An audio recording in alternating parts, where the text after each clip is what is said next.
Hey guys, and welcome to Math with Mrs. Cameron. Today I am doing Algebra 2, and this lesson is lesson 9.1. Use trigonometry with right triangles. Hopefully this is a little bit of review for you guys because we have done trig in the past.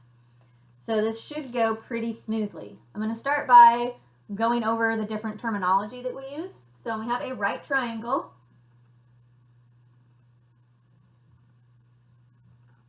So our right angle here. And then this one we're going to name theta.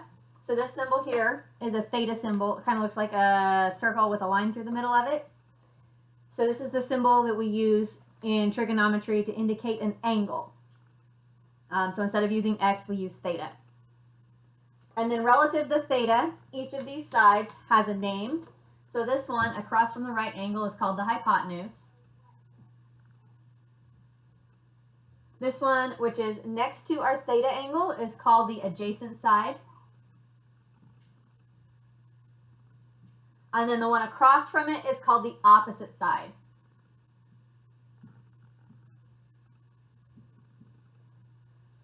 Okay, so once we have that, then we can start classifying based on the trigonometry. So there are 6 different trig functions. There's sine, cosine, and tangent, but there's also cosecant, secant, and cotangent. And they each have a different value based on the side lengths relative to our theta. So I'm just going to go over those with you real quick. So first we have sine. So sine theta is equal to opposite over hypotenuse. And so I'm abbreviating these as op and hype because I don't want to write it all the way out. It's a lot of work. So we also have cosine theta, which is equal to the adjacent side over the hypotenuse. And last, for our standard ones, we have tangent of theta, which is equal to opposite over adjacent. So these are our regular ones that you should be really familiar with. But we also have some that are the opposite. So relative to sine theta, we have cosecant theta. And cosecant theta is the inverse of sine theta. And so instead of opposite over hypotenuse, it's going to be hypotenuse over opposite. So this should give you a bit of a hint about what the other ones are. So when we have secant theta is the inverse of cosine. So secant theta is equal to hypotenuse over adjacent. And then last we have cotangent. And cotangent of theta is equal to the adjacent side over the opposite side. All right, so in your assignments, when it asks you to find all of the trig ratios, this is what it wants you to write. And I know it's a lot of work, but it wants all 6 of them, not just the regular 3. It wants all 6, okay? So let's go ahead and do some examples of this. You should have your notes, and so this should be in it. So I'm erasing this for you. Plus, I don't have room on my board for any more. All right, so for our first example, I'm going to have a right triangle that looks kind of like this. And here's our theta over here. This one's our right angle, and our side lengths are 7, 24, and x. So the very first thing that we're going to want to do when we're finding our 6 trig functions is we have to find x. And we can just use the Pythagorean theorem to do that. So what we have is 7 squared plus 24 squared is equal to x squared. And that comes out to 49 plus 576 is equal to x squared. So when we add those together, we get 625 is equal to x squared. So now we can take the square root of both sides of our equation, and we get 25 is equal to x. So now that we have our x, I can come up here and I can replace this x with 25. So what we know is the side opposite to our theta is 7, the adjacent side is 24, and the hypotenuse is 25. So now we have all of that information, we can go ahead and find our 6 trig functions. So we have sine theta is going to be opposite over hypotenuse. So the opposite side is 7, and the hypotenuse is 25. So there's our first one. Next we get to do cosine. Cosine theta is equal to adjacent over hypotenuse. So the adjacent is 24. So we have 24 over 25 for our cosine. And then we have our tangent theta. Tangent theta is opposite over adjacent. So we have opposite is 7 over adjacent 24. So we have 7 over 24. And then to do our next 3, all we have to do is invert our first 3. So if this is sine, then we know that cosecant of theta is equal to 25 over 7. We know that secant theta is equal to 25 over 24. And we know that cotangent of theta is equal to 24 over 7. So it's pretty straightforward. Once you know all of the sides, it's pretty easy to find the trig ratios that go along with them. So there are also special right triangles. And these are the 45, 45, 90 and the 30, 60, 90 triangles. And it's actually really cool because we know what their ratios are. So I'm going to go over that with you guys. I'm going to give you a reminder of what our special right triangles look like. So we have our 30, 60, 90 triangle, which looks like this. And this is kind of small, but this is our 30 degrees, and this is our 60 degrees. And we have for our sides, we have 1, 2, and the square root of 3. And then for our 45, 45, 90, that one looks like this. So there's our right angle, and then these are both 45. And then that means that these sides are 1 and 1 and the square root of 2. So what we can do now is we can make what's called a trig table.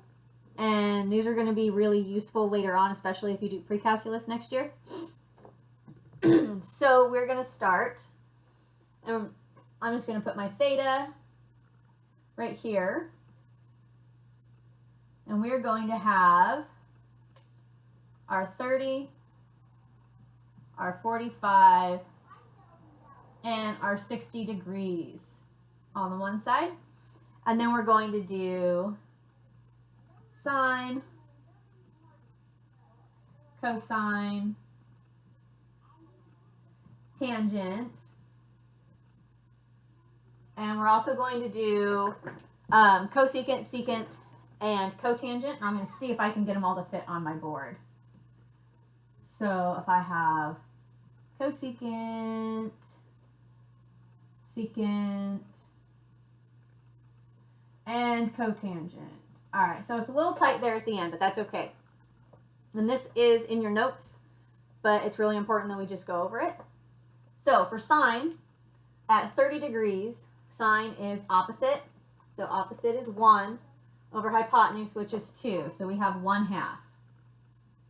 And then for our 45, 45, we have opposite over hypotenuse. And so that is actually 1 over the square root of 2. But we want to remember, we don't want the square root of 2 to be on the bottom of a fraction ever. And so we're going to multiply both the top and the bottom by the square root of 2 so that we can get rid of that square root. And that's going to give us the square root of 2 over 2. And so that is sine of 45, square root of 2 over 2. And then we'll come back over here, and for 60, we have our opposite is square root of 3 over hypotenuse 2. All right, so now that we have our sines, we can go on and do our cosines. And the kind of neat thing about this is we can just sort of flip it for our 30s and our 60s. So like our cosine is going to be adjacent over hypotenuse, and the side adjacent to 30 is the square root of 3. So this is going to be the square root of 3 over 2. On a 45, sine and cosine are the same. So we have the square root of 2 over 2, and then we have 1/2 for 60. And then next we get to tangent. And tangent's a little bit trickier. So the tangent of 30 is opposite over adjacent, so that's 1 over the square root of 3. And once again, we don't want a square root on the bottom of our fraction. So what we're going to do is multiply the top and the bottom by the square root of 3. And that's going to give us the square root of 3 over 3.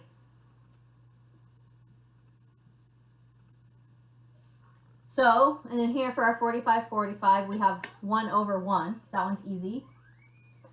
And then for our 60, it's the same as like we did before. So we're going to flip it. And so instead of 1 over the square root of 3, it's going to be the square root of 3 over 1. So that means that tangent of 60 is just the square root of 3. And now we get to just take these and flip them over to do the rest of them. So if we invert 1/2, that gives us 2. And then instead of having 1 over the square root of 2, we have the square root of 2 over 1. So that gives us the square root of 2. And then instead of having the square root of 3 over 2, it's going to be 2 over the square root of 3. And I can just do that one for you. It is 2 times the square root of 3 over 3. I know that one's pretty ugly. So, and then we get to take these and just flip them for secant. So we have 2 square root of 3 over 3.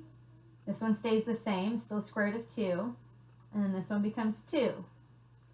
And then for cotangent, we just get to swap them. So we have the square root of 3, 1, and the square root of 3 over 3. So thankfully, you guys should have this in your notes that I sent home with you. You don't have to memorize it this year. You will probably want to memorize it, or at least remember how to make it next year when you're in pre-calculus. All right, so let's go ahead and do an example using this. So I'm going to erase mine so I have room to do an example. I do have it written down though, so that I can reference it while we do our example.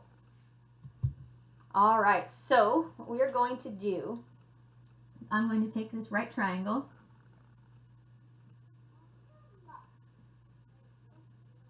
and with the information that I'm given, I know that it is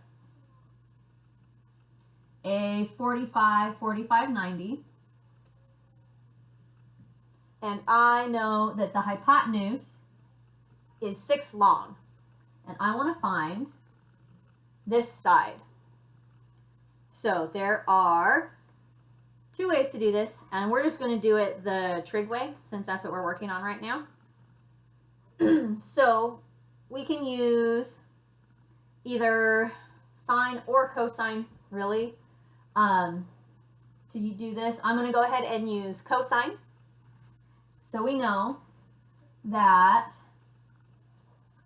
cosine of 45 is equal to adjacent, which is x, over our hypotenuse, which is 6.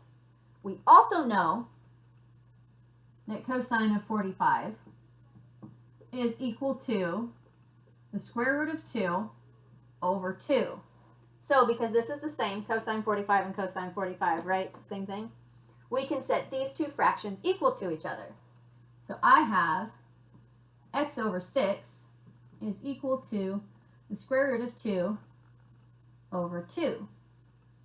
So what we can do now is we can just cross multiply. So I'm going to have 6 times the square root of 2 and x times 2. So I get 2x is equal to 6 square root 2. And I want to divide both sides by 2 so we can get the x by itself. And that leaves me with x is equal to, and I want to simplify here, so I can divide 6 by 2 and get 3. And so that leaves us with 3 times the square root of 2, which is, if you put it into the calculator, approximately 4.243. All right, so that's what I have for you guys today. Good luck, and let me know if you need anything. Please check out any other videos that come out. I'll be going back and making some for previous lessons, and there will be some for future lessons as well. So enjoy. Bye.